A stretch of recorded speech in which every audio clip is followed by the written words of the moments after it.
How's everybody doing? Good. That was great enthusiasm right there. You guys sound ready to go. Okay, what we got? What does Matt Castle bring to the team? Yeah, Matt Castle, obviously someone that I have a lot of history with.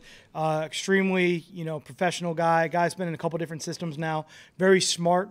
A guy that, if I remember this correctly, was actually a captain in college, even though, the positions and the quarterbacks that he had to play behind. So I think that just tells you a little bit of what his personality is, what a teammate he is, his approach, his study, and the respect that he, gets from not only the players but the coaches too. So he's been great.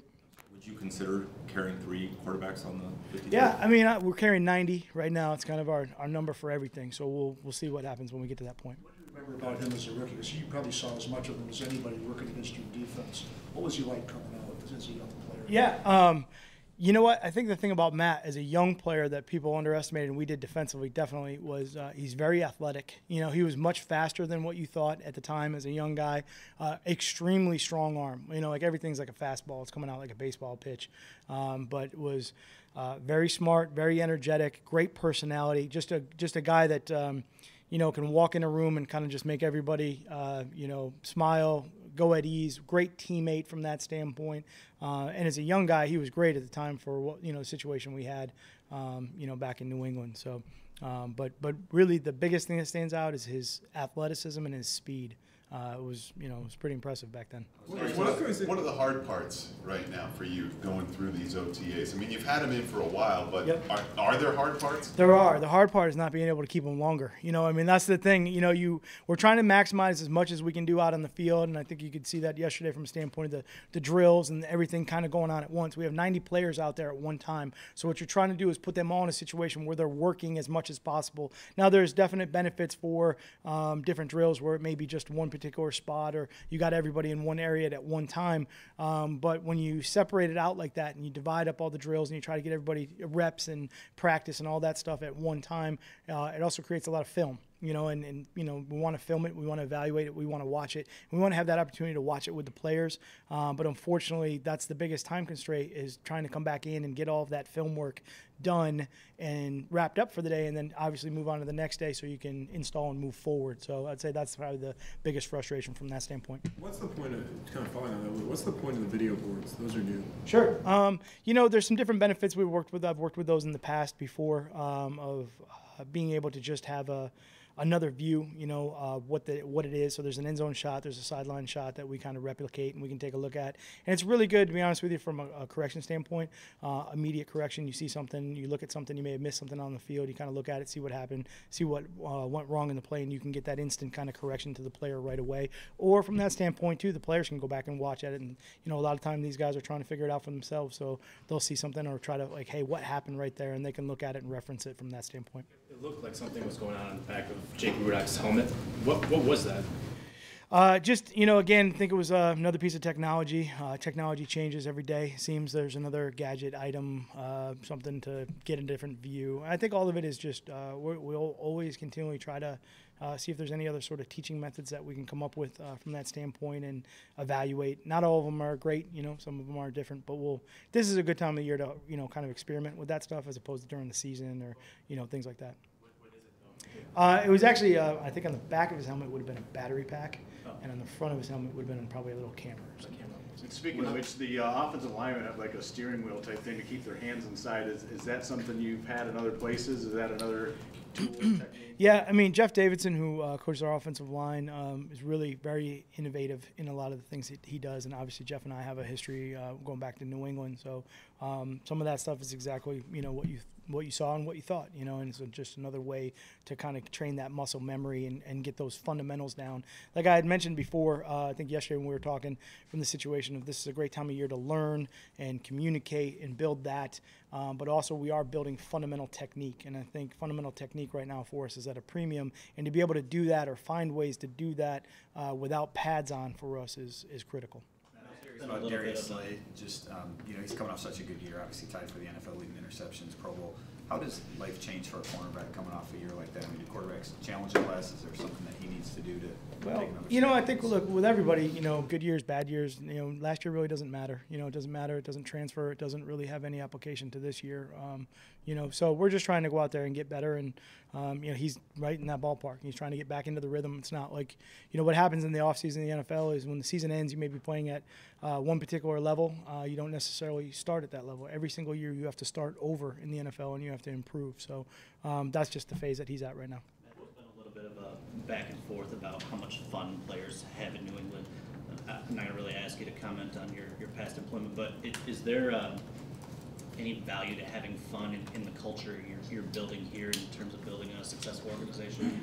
Yeah, I mean, again, I think for us, we're just trying to go out there and get better. I think that's the main focus for us. We're trying to improve, and we're trying to learn, and we're trying to just do a better job than we did the day before, and that's really the main focus for us. What have you seen from Tease Tabor so far this offseason? Yeah, you know, a lot of those guys in the corner position, you know, asking them to do a lot of different things and kind of spinning them through in different situations. Definitely someone that kind of came out really early in the process and tried to learn the techniques that we were asking him to do right away. He's long, you know, he's a big corner, has really good instincts, you know, he's athletic. So those are positives. Obviously, we still got a lot of learning to do with him and everybody at the position to really master the techniques that we're asking him to do and be consistent with it. You know, I think that's the biggest thing for us. What goes into having a guy make a drastic position switch like Nick Fuller doing, going from linebacker to fullback? That's not something you typically see on the NFL level. What went into that? Well, I would say, you know, I mean, I don't really think they're drastic position switches. You know, a lot of it's just football, a lot of it's technique and fundamentals. We got guys that play in different positions all the time, you know, whether it's offense or defense, and a lot of the fundamental stuff is the same. And I actually believe that Nick has played fullback before, so I don't think it's that far of a stretch. Will he play linebacker? Just to follow up, will he play? I mean, we'll see where it goes. You know, as we go through the process right now, he's you know, he'll get some work with the offense, and we'll kind of see how it goes from there. Coach, you mentioned a couple times having 90 guys on the roster. Was there any thought to bringing Eric Reed in and taking a look at him? Yeah, again, I mean, we got 90 guys on the roster right now. We got a full squad, so we're just out there working with the guys that we have. Yes. A young player on the other side of the ball, Kenny Galladay, second-year player. What's the advantage of having a year under his belt? And secondly, coming back to largely the same offense, you can kind of pick up where he left off.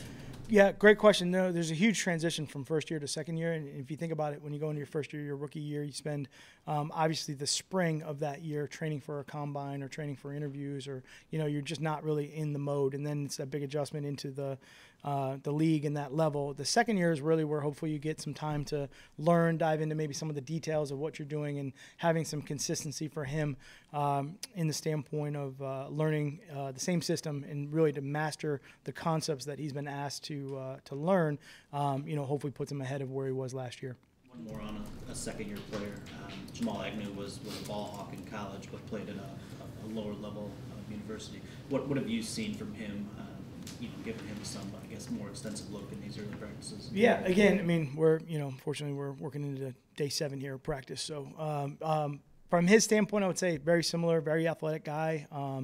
Very smart, you know, really trying to understand what we do. There's some definitely technique work that we're trying to get in line what we're asking him to do, like all the guys that are playing all those positions. So we're just kind of evaluating him, spinning him through, and right now for us, just trying to make sure that everything comes out consistent. I think that's the big word for us right now. It's not your first minicamp, but it's not your first minicamp, but it is your first minicamp as a head coach. What are you learning about yourself?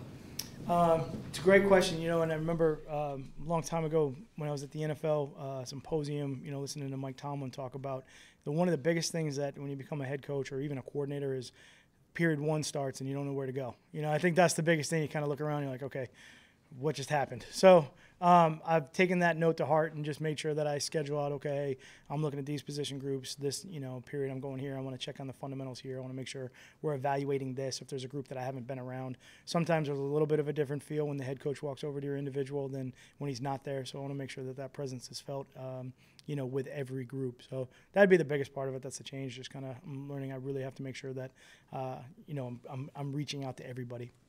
Matt, you've been to the White House multiple times, the Super Bowl. What do you make of the Eagles being disinvited? Yeah, again, I mean, right now it's all about the Detroit Lions. You know, we're just trying to go out and have a good practice today.